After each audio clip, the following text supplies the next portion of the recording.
Jades and Salatons, saturated solar tones.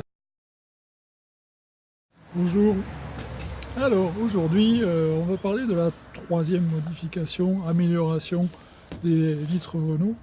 Et sans doute l'amélioration la plus attendue, je crois. Il s'agit de la fabrication de ce type de déflecteur que j'ai inventé tout à fait récemment. Alors à quoi ça sert un déflecteur? Évidemment ça sert à boucher le trou laissé par la vitre Renault. Un trou par lequel beaucoup d'air passe et l'eau aussi quand il pleut atterrit sur le siège arrière. Donc il y a beaucoup d'intérêt à boucher ce trou.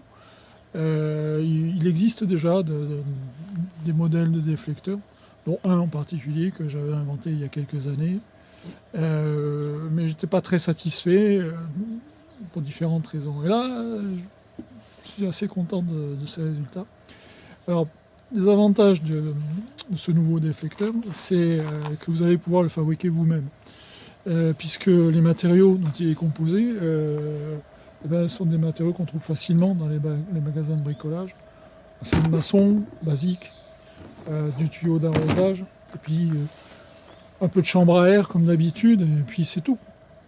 Et donc vous allez pouvoir faire ça assez facilement. Je vous donnerai dans une vidéo ultérieure tous les éléments pour pouvoir le faire.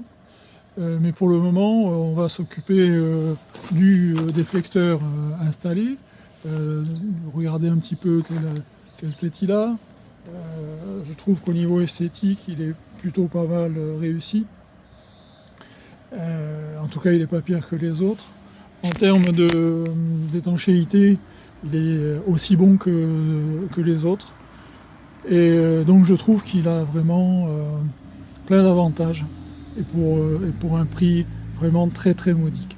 Alors, toujours au niveau esthétique, mais aussi fonctionnel, vous notez que ce déflecteur a une forme un peu bombée, ce qui lui donne une finition un petit peu sympathique et lui permet aussi de mieux fermer le trou. Vu de l'intérieur, ça donne ça. Il est léger, dans les 120 grammes à peu près.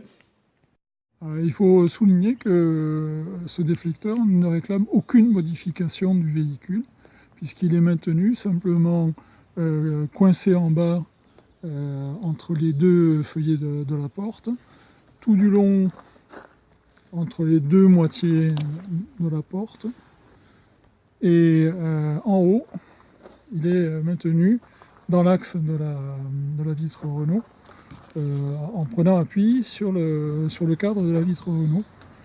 Donc aucun trou, aucune modification.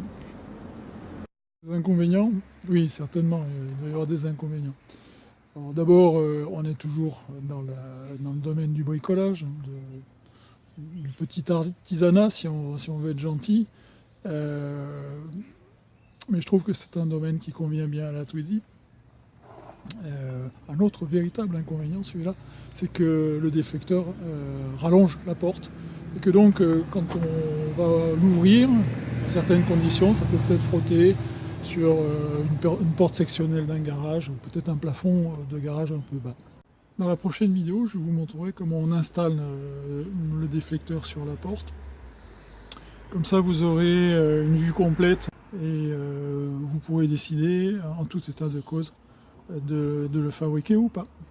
Si cette vidéo vous a plu, ou tout au moins si elle vous a été utile, eh bien n'hésitez pas à liker, à vous abonner à ma chaîne aussi. Les youtubeurs ont besoin d'abonnés. Et je vous dis à bientôt. Jades and Salatons, saturated solar tones, define a new color space. Purity is back in the